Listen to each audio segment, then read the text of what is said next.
Buenos días, ¿qué tal? ¿Cómo va el 2026? ¿Sabéis que dicen que se puede resumir el año en 7 o 8 preguntas, ¿no?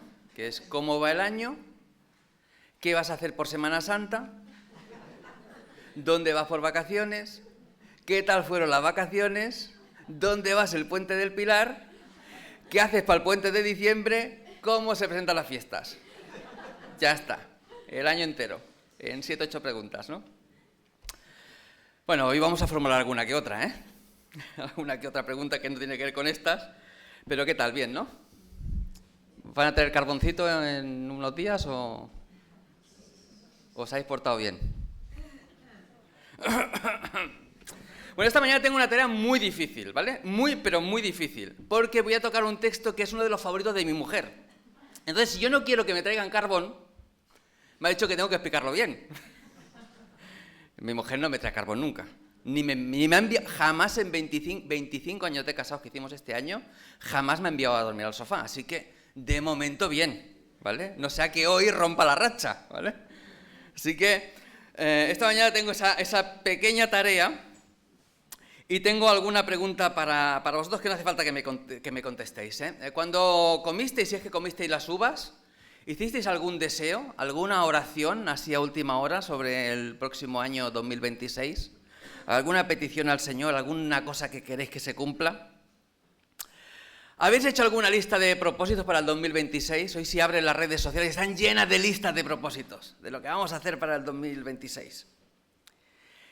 Esta es la importante. ¿Ya te has pesado después de las fiestas? Porque si te has pesado, ya estarás deseando perder 1, 2, 3, 5, 10, 14... Algún kilo ahí hay que perder ya. Tremendamente, ¿no? Así que en algunos ya el propósito, uno de esos está ahí. Yo este año tengo que perder alguno que otro. Porque me veo un susto así cuando lo he visto, digo, madre mía, no puede ser. Esto es tremendo. Pero qué bien sientan las cosas que engordan, oye. Qué bien sientan, ¿eh? Las cositas así buenas. Bueno, ya hablaremos algo de estos temas de deseos y propósito, pero mi intención, mi objetivo es compartir un texto que digo que es genial, es el Salmo 138, y me gustaría que me acompañarais a leerlo. Creo que es un buen texto para empezar un año. Y en parte, por la mañana tremenda que llevamos de adoración y de alabanza, yo diría que casi que igual no lo necesitamos del todo, ¿vale? Porque ha sido un tiempo fantástico de adoración a nuestro Dios. Pero creo que está bien centrarnos en algunas de las ideas que surgen en este texto, que son solo 8 versículos, que es un texto breve, que es un salmo que empieza siendo un salmo de alabanza, que pasa a ser un salmo de gratitud, que sigue como un himno, que acaba siendo un salmo de confianza, en 8 versículos, o sea, pasa por un montón de géneros. Y creo que, bueno, nos va a hacer mucho bien esta mañana. Vamos a leer el Salmo 138, ¿lo tenéis todos? ¿Sí? Pues vamos allá. Te alabaré con todo mi corazón. Delante de los dioses te cantaré salmos. Me postraré hacia tu santo templo y alabaré tu nombre por tu misericordia y tu fidelidad. Porque has engrandecido tu nombre y tu palabra sobre todas las cosas. El día que clamé, me respondiste, me fortaleciste con vigor en mi alma. Te alabaré, oh Dios. Te alabarán, oh Dios, todos los reyes de la tierra, porque han oído los dichos de tu boca y cantarán los caminos del Señor. Porque la gloria de Dios es grande, porque el Señor es excelso y atiende al humilde, mas al altivo mira de lejos. Si anduviere yo en medio de la angustia, tú me vivificarás. Contra la ira de mis enemigos extenderás tu mano y me salvará tu diestra. Jehová, el Señor, Dios, cumplirá su propósito en mí. Tu misericordia, oh Dios, es para siempre. No desampares la obra de tus manos. Hasta aquí la palabra de Dios. Qué texto, ¿eh? Qué texto tan increíble. La verdad es que sabemos pocas cosas acerca de este salmo. No sabemos cuándo se escribió, ni qué le pasó a David en la época en la que lo escribió. En el libro de los Salmos, como sabéis, está dividido en 5 secciones, en 5 partes, que se construyeron, que se tomaron forma en la época de Esdras. Y la mayor parte de los himnos de David están en el primer libro y en el segundo libro de los Salmos. En el tercer libro solamente hay uno de David, en el cuarto libro solamente hay dos, y luego llegamos al quinto y de golpe y porrazo hay 15 salmos de David. Y los eruditos dicen, ¿y esto por qué? Porque este libro se fue construyendo a lo largo de la historia. ¿Y por qué de golpe y porrazo aparecen aquí 15 salmos de David? Y a lo largo del tiempo, muchos eruditos han estado pensando si es que no debíamos interpretar el libro de los Salmos de una manera más narrativa. Si es que este libro tiene 5 secciones porque es como el Pentateuco, por ejemplo. Entonces, un libro hay que compararlo con Génesis, y el otro con Éxodo, y el otro con Levítico, y el otro con Números, y el otro con Deuteronomio. Y otros eruditos dicen, no, esto lo que hay que hacer es compararlo con diferentes épocas de la historia de Israel. Esa teoría a mí me encanta, me gusta mucho, ¿vale? Porque creo que tiene mucha consistencia, ¿vale? Porque al principio habla del reino de David y luego los peligros del reino de David con Asiria y con Babilonia, y en el momento del exilio hay un montón de salmos ahí en el exilio cuando están proclamando que Dios es el rey soberano sobre cielo y tierra. Aun cuando nos va fatal, Dios sigue siendo el soberano. Y en el último libro tiene que ver con el tiempo de volver del exilio, cuando ya acabó el cautiverio. Y la vida de Israel nuevamente reconstruyéndose y enfocándose nuevamente en Dios. Y en esa sección encontramos esos salmos graduales, ¿no? Esos salmos del peregrinaje a Jerusalén, para una generación que está construyendo el templo, reconstruyendo el templo. Época de Esdras, Nehemías. En esa época toma forma este libro. Es Esdras seguramente el que le da forma al libro de Salmos, tal y como lo tenemos nosotros hoy. Y según estos eruditos, que es fantástico, dicen, te animan a leer un salmo comparando con el anterior, con el posterior, viendo un poco su contexto. Y es muy interesante que este salmo, que es un salmo de gratitud, en el que uno dice, Dios, yo clamé a Dios y Dios me respondió.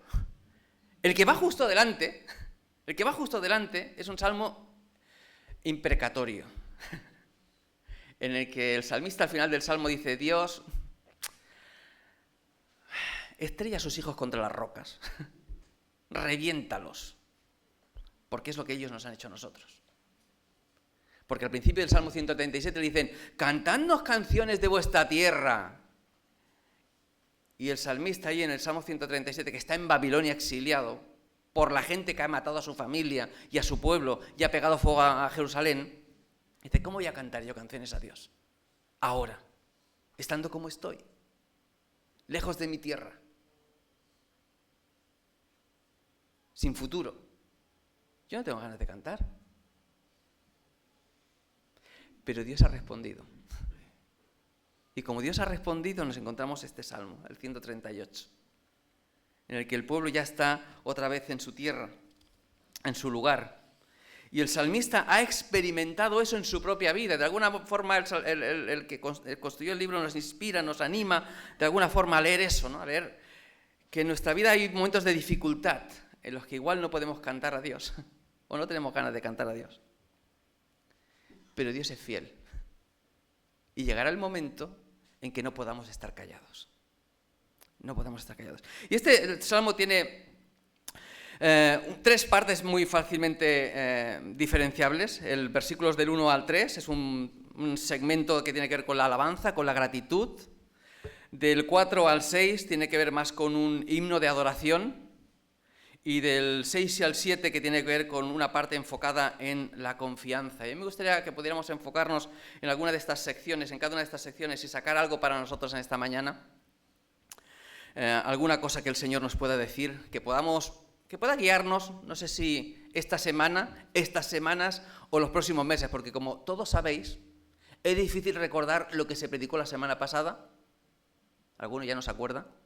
Hace 15 días... Bueno, el que lo predicó, si se acuerda, hace 15 días, ¿vale? Otros igual ya empezamos a borrarlo. Hace 2 meses, pues más difícil todavía, ¿vale? Pero si alguno de esos principios, pues igual que de nuestro corazón y nos sirve para guiar algo dentro de este año, pues que el Señor nos bendiga, ¿verdad? Y que el Señor lo use para su gloria. Fijaos cómo empieza este salmo. Empieza con la actitud del salmista. Dice, te alabaré, te cantaré, me postraré y alabaré. Fíjate, esa es su decisión. Empieza con gratitud. No empieza con peticiones, no empieza con quejas, no empieza con planes, empieza con la decisión de alabar a Dios. Lo hace además, dice el versículo 1, con todo su corazón. Mira, Señor, tú has cambiado mi vida. Y yo quiero alabarte con todo lo que soy. Con todo lo que hay en mi corazón quiero darte la gloria a ti. Lo hace delante de los poderosos. ¿Veis que pone delante de los dioses? ¿Veis ahí que pone dioses ahí en vuestra Biblia? ¿A que sí? Esa es la palabra Elohim. Y Elohim muchas veces se traduce como dioses. En la Septuaginta, la Biblia griega, se traduce como ángeles. Pero también se puede traducir como poderosos. ¿Sabes? Da igual un poco, no sabemos exactamente cuál era el sentido que tenía, porque nuevamente, escritos antiguos lo traducen de una manera diferente. Si es dioses, escucha, es dioses en minúsculas, la gente piensa que esos son dioses, pero frente a toda esa serie de ídolos que no sirven para nada y que la gente adora, ¿sabéis lo que voy a hacer yo? Adorar a Dios, cantarle a Dios, reconocer que Dios es Dios y no todos esos. Si es ángeles y los poderosos del mundo, es decirle a toda la creación, el único que merece alabanza y gloria y honra es Dios. El único que merece mi atención y mi devoción es Dios. Nadie más. Nadie, absolutamente nadie más merece nuestra adoración. Y yo te cantaré salmos. Me postraré. ¿Cuántos os arrodilláis para orar? No levantéis la mano, ¿eh? No levantéis la mano. Antiguamente nos arrodillábamos más para orar. ¿Sí o no? Bueno, igual hay alguno que hace como... que se arrodilla en su casa para orar. Pero no hacemos como antiguamente, ¿no? O sea, un rey cuando adoraba, se ponía y se postraba. No necesitamos ponernos así para adorar a Dios, ¿a que no? Y para orar a Dios, ¿a que no? Y para cantarle a Dios, tampoco, no sería muy cómodo estar así tumbado para cantarle a Dios. En la época de Lutero, ¿sabéis cómo se postraban delante de Dios? ¿Sabéis cómo se postraban? No lo vais a ver porque estoy en medio... Pero lo que hacías era...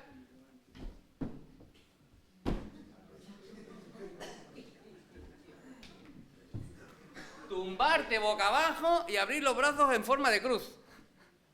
Así pasaba Lutero 2 o 3 horas al día, pidiéndole perdón a Dios, hasta que descubrió la gracia. Allí, por mi culpa, por mi sola... hasta que descubrió que Dios es bueno, Dios me perdona todos los pecados y la salvación no sé... ¡Oh! Pero ese postrarse es el honor que se le rendía a los reyes. ¿Habéis visto? Me voy de tema, ¿eh? ¿Habéis visto los K-dramas de Netflix? ¿No habéis visto? ¿Sabéis lo que es un K-drama? Es un culebrón coreano, ¿vale? Se llama K-drama porque la K es de Corea y drama es porque es un culebrón, ¿vale? Pero a mí me encantan porque están siempre... Y así, hacen el corazón así. Aquí hacemos el corazón así y ellos hacen el corazón así con los pulgares, así. ¡Qué respeto! ¡Qué respeto! ¿Qué necesidad tenemos de, escucha, entrenar nuestro cuerpo en el respeto a Dios? Sabemos que no necesitamos arrodillarnos delante del Señor. ¿Sabéis eso, que no necesitamos arrodillarnos?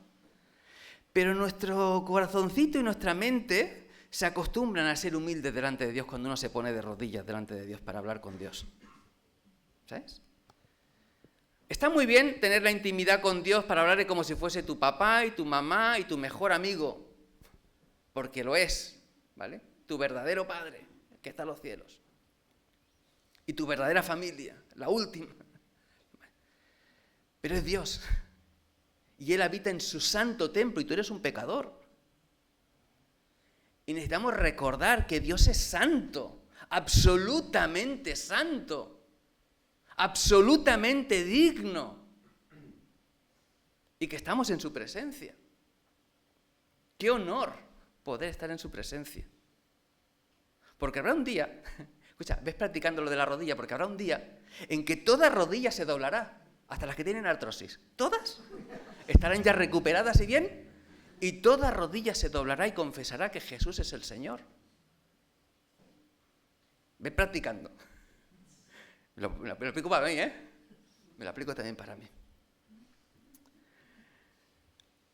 Alabaré tu nombre por tu misericordia y por tu fidelidad.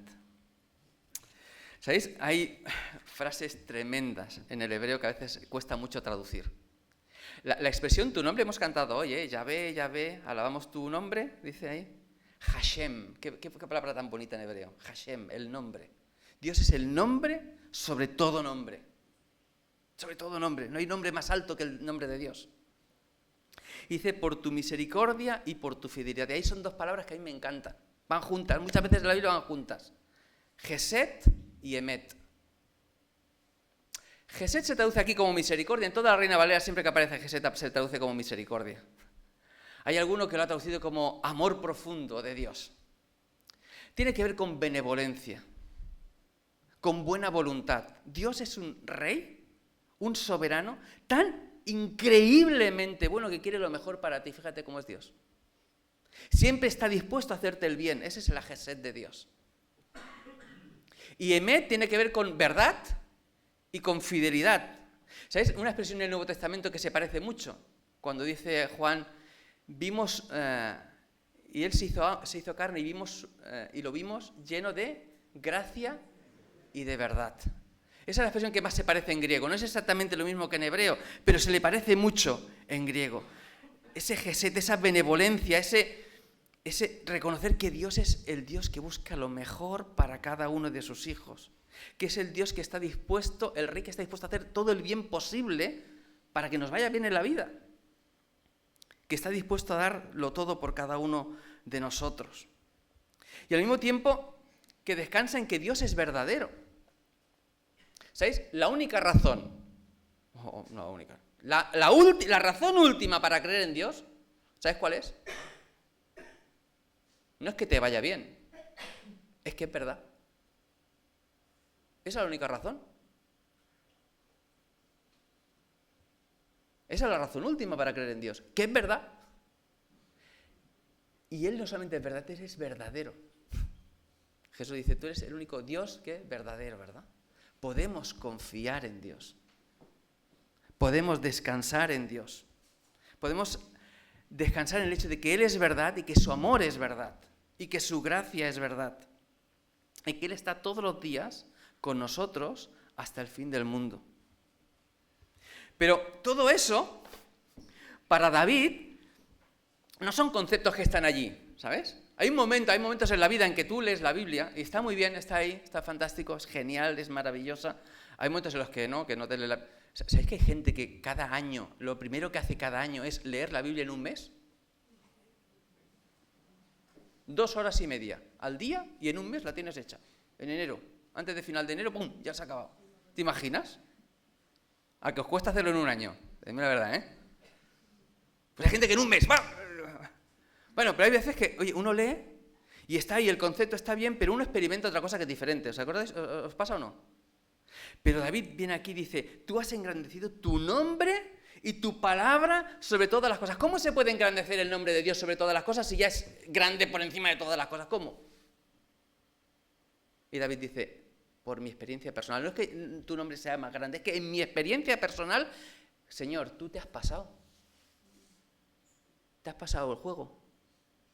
Porque yo estaba fatal, clamé a ti y tú me respondiste.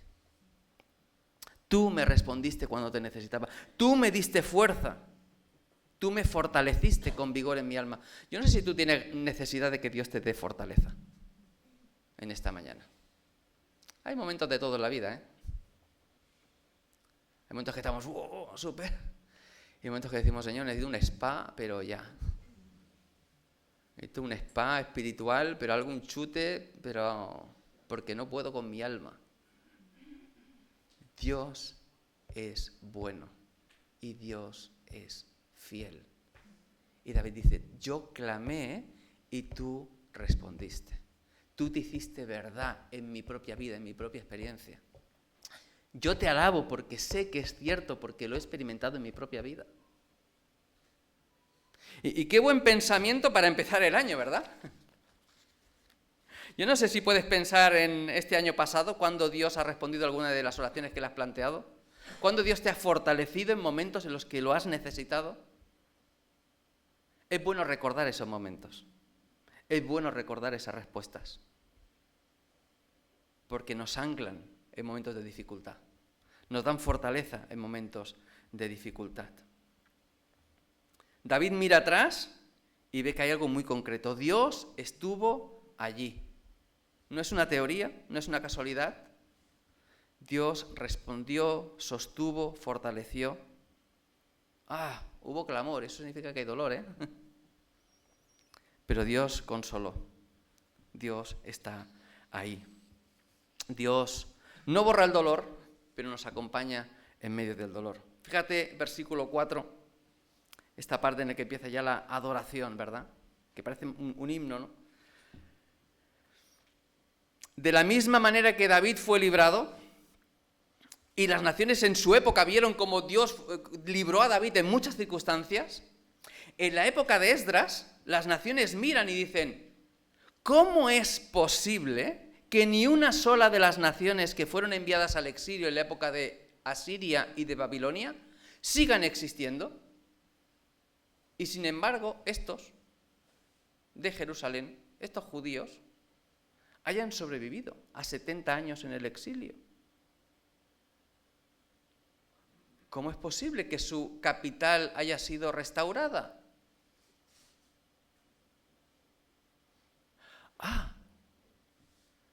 Pero si es que además tenemos unos escritos de hace 70 años en los que decía Jeremías que iban a haber 70 años de exilio y que después Dios los iba a librar y los iba a devolver a su tierra. ¡Qué increíble! ¡Qué increíble! Leíamos antes, ¿no? La profecía de Isaías, capítulo 9. Y Isaías, capítulo 7. Hay tantas, ¿verdad? Cientos de años antes de que ocurrieran las cosas, Dios ya las anunciaba. Oye, ¿dónde tiene que nacer el rey ese que os ha nacido? Y van allí y dicen, no, en Miqueas. Mira, Miqueas dijo que en Belén. Unos cuantos cientos de años antes. Tremendo. Dice, te alabarán, oh Dios, porque verán cómo cumples tus palabras, porque han oído los dichos de tu boca, han escuchado tu palabra. Y han visto cómo has actuado en medio de la historia, han visto tus caminos en la historia. Y te alabarán y cantarán porque no hay nadie como tú. Fíjate qué expresión tan bonita. La Gadol Kabot, ¿verdad? La Gadol Kabot, la gloria de Dios que es grande. Grande es Gadol en hebreo, Kabot es gloria. ¿Sabéis lo que significa gloria? Esto es entre paréntesis entre tú y yo. ¿Sabéis lo que significa gloria? Gordo. Eso es lo que significa gloria. Dirás, no puede ser. Sí. ¿Os acordáis de ese pasaje en el que hay un sacerdote que se llama Elí? ¿Os acordáis de Elí que tenía un par de hijos malos? ¿No? Y entonces roban el arca y cuando se entera de que han robado el arca, ¿qué le pasa a Elí? Se cae de la silla para atrás y se desnuca y se mata. Y dice la palabra que se mató porque estaba gordo. ¿Sí? ¿Veis eso ahí? ¿Os recordáis ese pasaje? Bueno, esa palabra ahí es glorioso. Se mató porque era glorioso. ¿Sabéis de dónde viene el concepto? El concepto viene de persona importante. Una persona de peso en la comunidad, ¿qué es? Alguien importante. ¿Y alguien importante en la comunidad qué hace? Come. Come. Esto hoy vivimos en un mundo nuestro en el que el perfil de feminidad es alguien muy delgadito. Pero en la Edad Media, ¿a quién se buscaba para casarse? A la hija de los molineros, porque la hija del molinero comía, estaba... Entonces, cuando llegaba el hambre, ¿qué había en la casa? En la casa por lo menos había pan. Y la hija del carnicero, pues hombre, la hija del carnicero, pues tenían carne. Entonces, el ganadero tenía comida en casa. Así que la gente de peso comía. Era consistente, había algo en la casa. No vivían del aire, ¿verdad? Así que ese concepto se fue acuñando para hablar de la gloria. Que nosotros entendemos la gloria como el brillo, ¿verdad? Como la Shekinah, ¿verdad?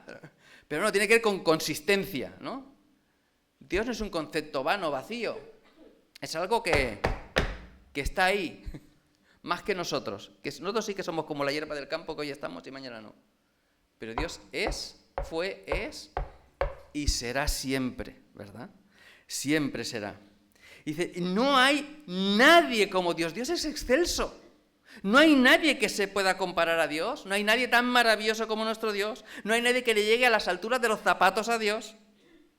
Y sin embargo, este Dios que es tan increíble, atiende al humilde. Fíjate qué cosas. Hoy vivimos en una sociedad de Instagram. Nos encantan las apariencias. No viene de ahora, siempre ha pasado así. Cuando yo estaba en el cole, siempre había el grupito de los guays y los no tan guays y los están allí. También pasaba en la iglesia cuando yo era joven. Estaban los espirituales, los carnales. En aquella época era así, era el lenguaje que utilizábamos, más o menos. Y si no lo utilizábamos, lo pensábamos, ¿verdad? La gente con la que sí, la gente con la que no. Pero el más excelso se hizo un niño en Belén para venir a buscar a quien nadie quería, a quien menos merecía. Y a mí me resuena ese eco de, ¿tened vosotros el mismo sentir que tuvo Cristo Jesús? ¿Y haced lo mismo? ¿Qué necesidad tenemos de recuperar la esencia de cómo es Dios? De ir a buscar a los más necesitados. Porque nosotros éramos los más necesitados, ¿verdad? Y yo pienso en los jóvenes que hoy están por aquí. ¿Cuántas veces en el instituto o en la iglesia o donde sea, ¿verdad? Estamos rodeados de gente que necesita que nosotros le demos el punto de apoyo. Que los podamos integrar. Que los podamos acompañar. ¿Cuántas veces en el cole hay gente, seguro, estoy seguro, que tiene 0 o 1 amigos? Y nosotros podemos ser la luz de Dios ahí. O en el trabajo, los que somos más grandes, ¿verdad? O en el gimnasio, no sé dónde, donde el Señor nos haya puesto. Nosotros podemos ser la luz de Dios en medio de cada una de esas circunstancias, ¿no? Dios atiende al humilde y al altivo mira de lejos. Esto es genial. Porque en la Biblia encontramos a un publicano pecador allí delante del Señor diciendo, Señor, yo no merezco tu perdón. Y encontramos un santurrón fariseo diciéndole, Señor, gracias porque me has hecho, bueno, no hay nadie como yo.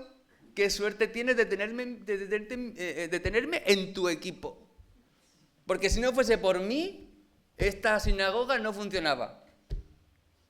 ¿Y qué dice la palabra? ¿Quién se fue justificado a su casa? El publicano. El publicano. Ay, hay que ponerse de rodillas, ¿eh? Otra vez, hay que ponerse de rodillas, ¿verdad? Un Dios increíble que se inclina a nosotros, que se inclina a los más pequeños. No somos tan pequeños como para que el Dios del universo no se fije en nosotros. No somos tan insignificantes como para que no le importemos, al contrario. Al contrario, le importamos a Dios.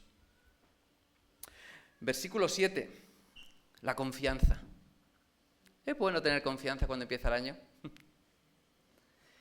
Si anduviere yo en medio de la angustia, que voy a andar, porque este versículo me recuerda a mí tanto al Salmo 23, aunque pase yo por valle de sombra de muerte, si anduviere en medio de la angustia, tú me darás vida. Tú eres todo lo que necesito. En la vida hay momentos de angustia. En la vida hay enemigos. Queridos, si nadie te odia, espérate. Ya llegará alguien. Da igual. Da igual donde te pongas porque siempre habrá alguien a quien estorbes, ¿verdad? Pero en medio de cualquier situación, Dios está con nosotros. Dios camina con nosotros en medio de la angustia. Si anduviere yo en medio de la angustia, tú me vivificarás porque tú estás conmigo. Si hay enemigos, tú extenderás tu mano y me protegerás. Tú me defiendes, tú me salvarás con tu diestra de poder. Tú eres el Dios todopoderoso, no hay nadie como tú. Lo hiciste en el pasado, lo estás haciendo en el presente y lo vas a hacer en el futuro. Tú estás con nosotros todos los días hasta el fin del mundo. Esto no es el evangelio de la prosperidad, ¿sabes? No es cree y todo te va a ir bien. No. En la vida tendréis aflicción, dijo Jesús.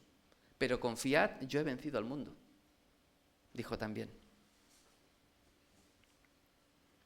Pero entonces ahí en el versículo 8 salta esa frase que no sé si os acompaña a vosotros en vuestra vida, pero a nosotros nos acompaña mucho, que es: el Señor cumplirá su propósito en mí.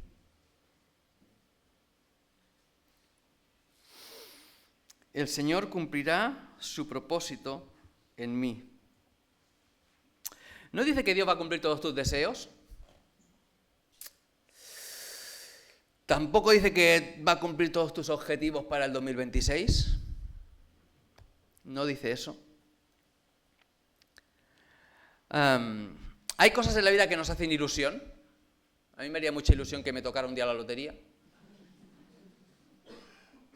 Solamente compro 2 números al año. Uno es el de la empresa de Sara y otro el de la panadería donde compramos el pan cada día. Así que evidentemente de 100.000 números no nos ha tocado un duro. Nos ha tocado pagar, como a casi todos. ¿Verdad? Y si un día toca, seguro que toca que no hemos comprado, así que no hay problema. Eso está bien, están ahí las emociones. Hay muchas cosas que desearía, ¿no? Están ahí. Dentro del concepto, están allí. Tengo objetivos. El año pasado perdí 14 kilos. He recuperado 10.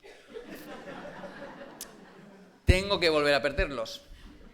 Pero tengo un problema. El bocata de turrón de Gijona con pan de higo no va bien para eso. No va bien para eso. Entonces tengo que volver a dejar la Coca-Cola porque perdí 14 dejando la Coca-Cola y volví a la Coca-Cola y tengo que dejarla. Si quiero perder esos 10 kilos más. No.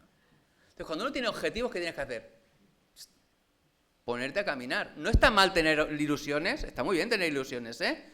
Está bien tener deseos, está muy bien tener objetivos, pero en todo eso, como no te pongas a caminar, chato,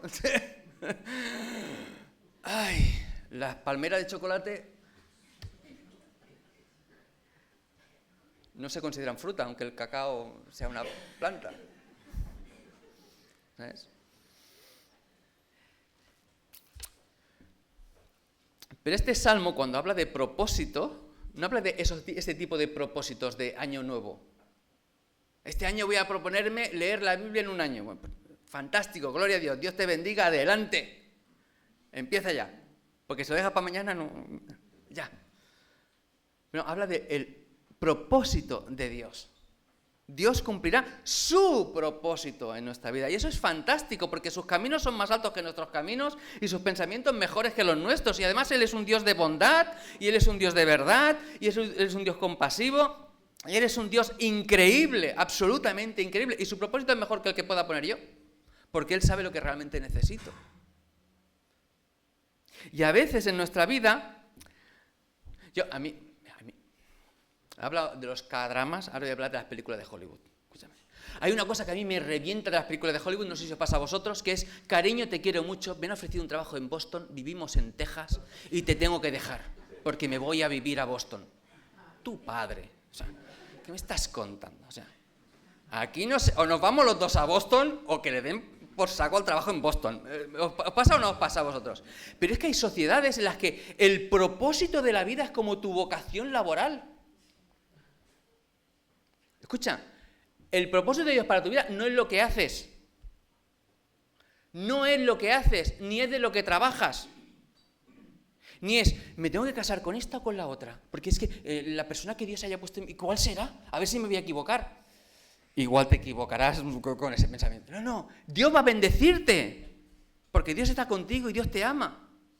El propósito de Dios para tu vida no es lo que haces, porque, escucha bien, si el propósito de Dios para tu vida fuese tocar la guitarra en la iglesia y tienes un accidente y no puedes tocar la guitarra, ¿qué pasa? ¿Has perdido el propósito de Dios para tu vida? El propósito de Dios para tu vida es que seas doctor y suspende la selectividad. ¿Qué pasa? ¿Que ya no cumples el propósito de Dios para tu vida o qué pasa? No, el propósito de Dios para tu vida tiene que ver con ser como Jesús. Tiene que ver con el crear el carácter de Cristo. Tiene que ver con el recrear la imagen de Dios en tu vida. Tiene que ver con carácter. El resto es el camino que cada uno usa y que Dios va a usar para crear eso en nosotros. Dios va a usar tu trabajo y la gente que te molesta y la gente que te cae mal y la gente que te cae bien para transformar tu carácter a la imagen de Cristo, para prepararte para la eternidad. Dios va a usar tus problemas para hacerte más como Jesús. Dios va a usar las bendiciones para hacerte más como Jesús. Hay otra cosa que me preocupa, ¿no? Cuando nos enfocamos en el propósito de Dios para nuestra vida, a veces pensamos que el propósito tiene que ver con prioridades. Dios primero. Está muy bien Dios primero, ¿eh? Hay que darle la prioridad a Dios, ¿sí o no? Sí. ¿Siempre? Espera que llore un bebé a tu lado. Tú ponte a hacer el devocional y que tengas un niño de 3 meses en casa. Verás tú en qué momento exacto va a llorar el niño. ¿Cuándo crees que va a llorar? Proponte ir cada domingo a las 8 al culto de oración. ¿A qué momento va a sonar el teléfono? A las 8 menos 5 va a sonar el teléfono. ¿Sí o no? Y tienes un compromiso y el agua se revienta en ese momento precisamente. No siempre, gracias a Dios, no siempre. Pero cuando hablamos de poner a Dios en el primer lugar, tenemos un problema que a veces eso puede causar, no digo que esté mal, pero a veces puede causarnos una crisis de espiritualidad tremenda.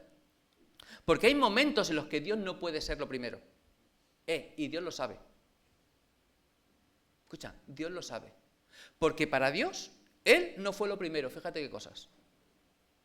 Él se hizo hombre para buscarte a ti, te puso a ti en el primer lugar. Prefirió morir para que tú puedas vivir. Fíjate qué cosas. Qué cosas, ¿eh? El que lo merece todo, decidió darte prioridad. No se trata de que Dios sea lo primero, se trata de que Dios sea el centro de todo lo que haces. Y si hay un momento en que no puedes hacer el devocional porque tienes que atender a tu niño, atiende a tu niño para la gloria de Dios. Y si puedes hacer el devocional, haz el devocional para la gloria de Dios.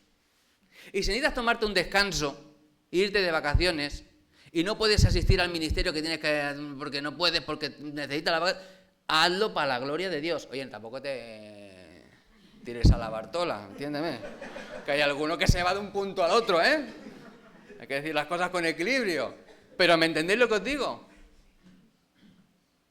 Eso es lo que, cuando hablamos de Cristo es el centro, que lo cantamos, Cristo es lo que estamos diciendo. Cristo es el motivo de todo lo que hacemos. Y todo lo que hacemos, sea bueno o malo, bueno, malo no, entendedme,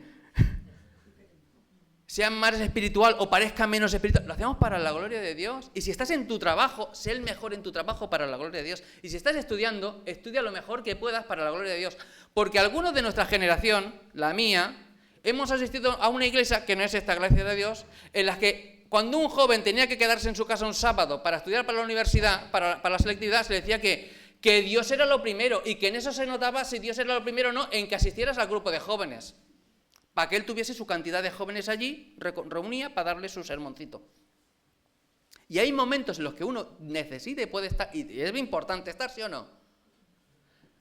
Pero hay momentos en los que tienes que coger y decir, mira, yo no puedo porque necesito hacer este examen que tengo que hacerlo, para la gloria de Dios. Y cuando sea médico, pues trabajaré como médico para la gloria de Dios. ¿Entendéis lo que digo? Igual pensáis que me pasa de frenada, ¿eh? Pero son cosas que hemos vivido, muchos son, ¿sí o no? Lo hemos vivido. Lo hemos vivido algunos. Y tenemos que decir, no, es que Dios sea lo primero en nuestra vida no significa que haya que hacer toda una serie de rituales. No.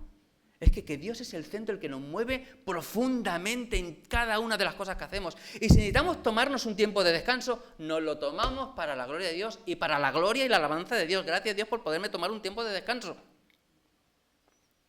Y gracias a Dios porque me vuelves a traer de nuevo al frente.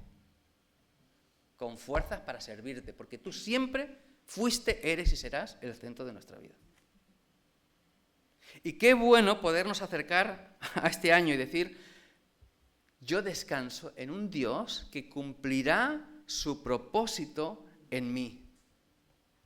En saber que el que empezó en nosotros la buena obra, la terminará, la perfeccionará hasta el día de Jesucristo. Qué bueno es saber que la voluntad de Dios para nuestra vida no tiene que ver tanto o solo con lo que hacemos, sino con la persona en la que nos convertimos. ¿Qué es lo que pide Dios de nosotros? Se plantea Miqueas. ¿Con qué me voy a presentar delante del Dios Altísimo? ¿Qué es lo que me pide Dios? ¿Qué pide? ¿Tu dinero? Si le pertenece todo a Él. ¿Qué pide? Amar justicia,